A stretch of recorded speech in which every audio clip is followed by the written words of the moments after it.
Oh, não! Você me matou! O episódio começa com o professor falando a todos que inventou um novo dispositivo que permite operar um equipamento de bem longe, e ele o chama de dedo longínquo, que é nada mais que um dedo bem grande. Eu chamo de dedo longínquo. Observem. E vamos lá. Pronto.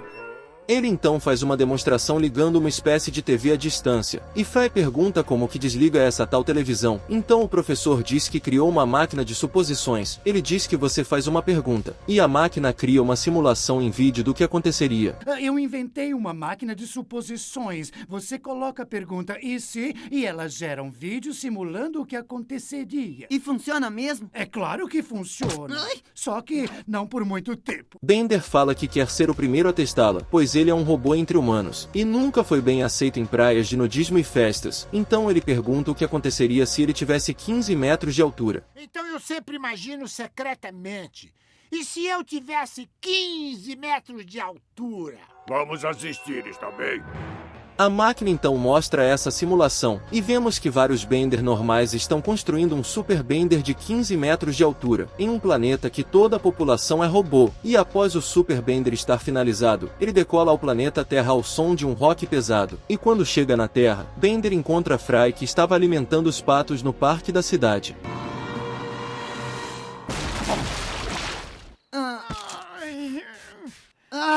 Quem é você? Bender então vira seu amigo logo de cara, e os dois fazem muitas coisas juntos, como brincar de esconde-esconde, cuspir nos outros da ponte, e jogar frisbee.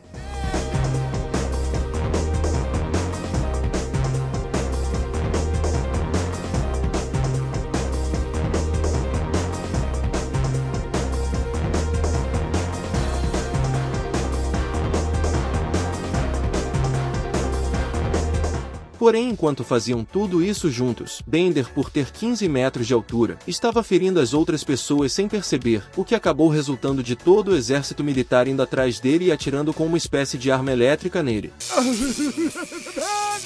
Mas eu adoro Parem! O robô não é inimigo, é apenas incompreendido. E isso faz com que Bender revide e destrua tudo que vê pela frente. Então o professor desta probabilidade vê o mal que Bender está causando e diz que o único jeito de o derrotar é com outro monstro de mesmo tamanho. O professor então pega um rato para atrair Zoidberg, o que funciona, e faz Zoidberg se tornar gigante para combater Bender. Super tamanho. O quê? Então agora Zoidberg é grande, hã? O problema é que o Dr. Zoidberg se sente vingativo com todos que sempre rebaixaram ele, e então começa a destruir alguns prédios também. O famoso Teatro Apollo me tiraram do palco na Noite dos Amadores. Eu vou te mostrar. Mas Bender aparece e diz que essa cidade é sua, mas Zoidberg resiste e começa uma luta entre os dois, exatamente como o professor tinha planejado.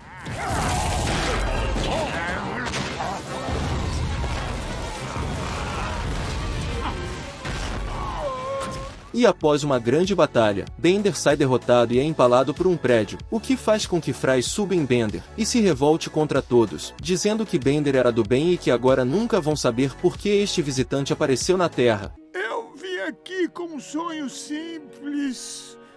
O sonho de matar todos os humanos. E é assim que vai terminar. Quem é o verdadeiro monstro robô de 7 bilhões de toneladas? Eu não! Eu não! E este foi o fim da simulação de Bender. O professor então pergunta se Lila gostaria de ser a próxima, e ela relutantemente diz que aceita. Então Lila pergunta como seria se ela fosse um pouco mais impulsiva. Tudo bem, professor. Vamos nessa. Faz essa máquina me mostrar o que aconteceria se eu fosse um pouco mais impulsiva. Só um pouquinho.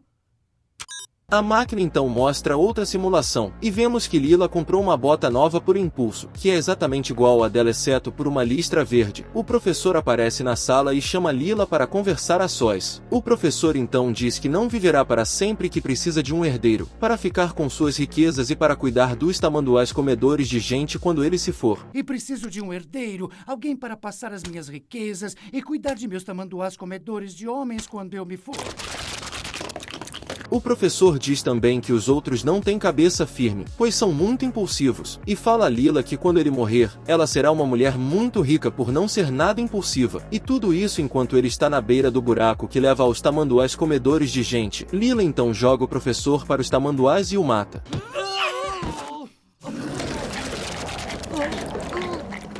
Oh, não! Você me matou! Você me matou! A cena corta e Hermes diz a todos que o professor foi morto pelos tamanduás, e fala que isso tudo é muito suspeito e que vai chamar a polícia. Lila ouve isso e tenta agir naturalmente. Tente ser indiferente. Tudo bem, você está indiferente. Pare de querer demonstrar. Hermes então vai ver os arquivos do professor para ver se descobre algo, e descobre que Lila é sua única herdeira, e para o azar dela era um testamento com vídeo, que prova que Lila o matou. Isso não prova que eu o matei. Isso é um testamento em vídeo. Mostra que você o matou. Último testamento. Lila então pega o machado e mata Hermes, por enquanto que o Dr. Zoidberg está investigando o assassinato do professor, fazendo algumas perguntas para os tamanduás. É o meu dorso? É sim, é meu precioso dorso. Quieto, Hermes, eu estou pensando. Ela então joga o que sobrou do Hermes no triturador de alimentos. Bender então aparece na cozinha e pergunta se ela está com problemas com o encanamento, e vai tentar ajudar a desentupir. O que foi? Problemas com o ralo? Não, está tudo bem. Está bem chocada com o professor, e agora a Hermes sumiu misteriosamente. Bender então descobre que Lila estava jogando os restos de Hermes no triturador, e a xinga dizendo que a comida é para o triturador, e cabelo e carne vão para o lixo. Lila está surpresa e pergunta a Bender se ele não se importa dela ter matado Hermes. Bender responde que não se importa com o assassinato, contanto que ela dê a ele alguma coisa. Não liga que eu tenho matado o Hermes? Mas nem um pouquinho. Não há nada de errado com assassinato, desde que você dê algum para o Bender. Está me chantageando? Chantagem é uma palavra bem feia. Eu prefiro extorsão. O X faz parecer legal.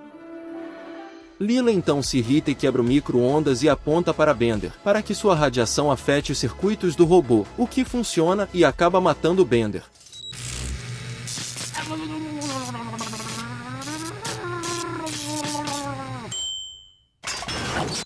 Lila então fala que vai parar com a matança, e que na próxima vez que der vontade dela matar alguém, ela irá mastigar um chiclete para passar a vontade. A cena então corta e vemos que Lila transformou o corpo de Bender em um carrinho, e sai andando pelo Planet Express com ele. Agora vou me desfazer do corpo. Ela então acaba encontrando M, que a provoca dizendo que esse carrinho novo dela é moderno e sexy, o que não combina nem um pouco com ela. Lila então pergunta se M tem algum chiclete, e ela responde que não, o que faz com que Lila mate também. Tão moderno e sexy, bem diferente de você. Você tem um chiclete? Enquanto isso, o Dr. Zoidberg está tentando descobrir o que está acontecendo, e convoca todos a uma sala, e fala que uma das pessoas que estão ali é um grande assassino, o que surpreende a todos, menos a Lila. Uma das pessoas desta sala é um grande assassino. Zoidberg então diz que tem uma prova, pois o jaleco do professor possui uma marca de bota, o que faz com que Lila tire sua bota e diga que nunca usou botas, e quando Kubert ia dizer que era obviamente a Lila, ela apaga as luzes e mata o garoto. Que cheiro de chulé tem essa bota? Isso é ridículo, porque o assassino é, obviamente... E quando o faxineiro e Nibbler iam falar que obviamente era Lila a assassina, ela os mata também.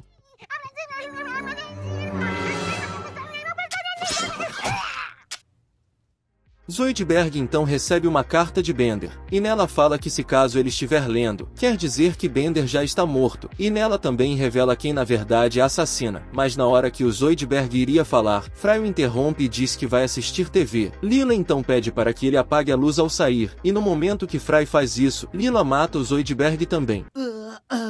Eu estou entediado. Você é um chato, professor. Eu vou assistir TV. Pode apagar as luzes quando sair? E na manhã seguinte Lila está comendo lagosta, que obviamente era o Zoidberg, e chama Fry para comer junto. Ele então diz que acha que o Planet Express foi construído em cima de um cemitério indígena, e que isso poderia estar resultando nas mortes. Mas Lila assume tudo a Fry, dizendo que matou uma pessoa por impulso e que isso a levou a matar mais e mais. Lila então diz que agora que Fry sabe toda a verdade sobre os assassinatos, ela fará algo bastante impulsivo para fazê-lo ficar calado. O que você achou do meu novo impulso? Eu adoro. Ótimo. Agora eu vou apagar as luzes. Ah!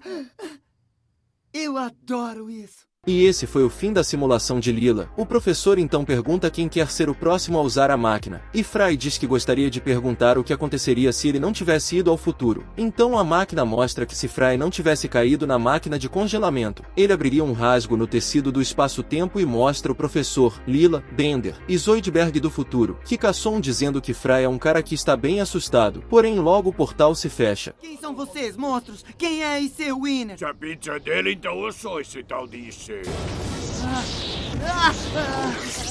Fry volta à pizzaria e lá aparece ninguém menos que o Stephen Hawking. Fry pergunta a ele se alguém já descobriu algo como um portal com monstros dentro, pois ele descobriu um e diz que quer chamá-lo de buraco do Fry. Ei, Stephen Hawking, você não é aquele físico que inventou a gravidade? Claro, por que não? Deixa eu te perguntar uma coisa, alguém já descobriu um buraco vindo do nada com monstros dentro? Porque eu fui o primeiro, eu tô querendo chamá-lo de buraco do Fry. Hawking diz que não há nada com que o Fry deva se preocupar, e que ele tem que ir pois tem muito trabalho a fazer. A cena então corta e quando acaba o expediente de Fry, ele é abordado e nocauteado por pessoas misteriosas. Lá está ele. Pegue. Quem falou isso? Ei, que é isso? Não, sim, quer dizer, não! E ao acordar Fry pergunta quem são eles, então um dos homens responde que é Al Gore, e os outros são seus guardas de ação vice-presidencial, um grupo de grandes gênios que a única obrigação é evitar o rompimento contínuo do espaço. Sou Al Gore, e estes são os meus patrulheiros vice-presidenciáveis, um grupo de grandes gênios cuja única obrigação é prevenir o rompimento do tempo contínuo do espaço. Eu pensei que sua única obrigação era distribuir os votos no Senado. Isso, e também proteger o tempo contínuo do espaço. Leia a Constituição. Fry pergunta onde ele está, e um deles responde que está viajando em um módulo de transporte terrestre especialmente equipado, um ônibus escolar. Então Fry pergunta o que eles querem, e respondem que querem saber da abertura do espaço-tempo que ele viu. Disseram que Fry não fez algo que deveria acontecer, e que se ele não fizer o que ele deveria ter feito, todo o universo será destruído. Se não voltarmos lá para fazermos isso acontecer, todo o universo será destruído. E como ambientalista, sou contra isso. E ao chegarem no prédio com cápsulas criogênicas, Fry diz como ocorreu, e eles entendem que Fry deveria ter morrido e tentam matá-lo, mas antes de conseguirem, outra fenda é aberta, e eles descobrem que ele deveria ser congelado na cápsula, e dizem que se Fry não entrar, todo o universo será destruído. Entre na câmera, idiota! Só temos alguns segundos antes do universo ser destruído. Tudo bem, mas eu preciso de uma arma para matar robôs bêbados quando eu acordar. Toma, leve minha clava mágica. Fry então resolve quebrar a cápsula e diz que nada de tão ruim pode acontecer, condenando todo o seu universo, e encerrando assim a simulação.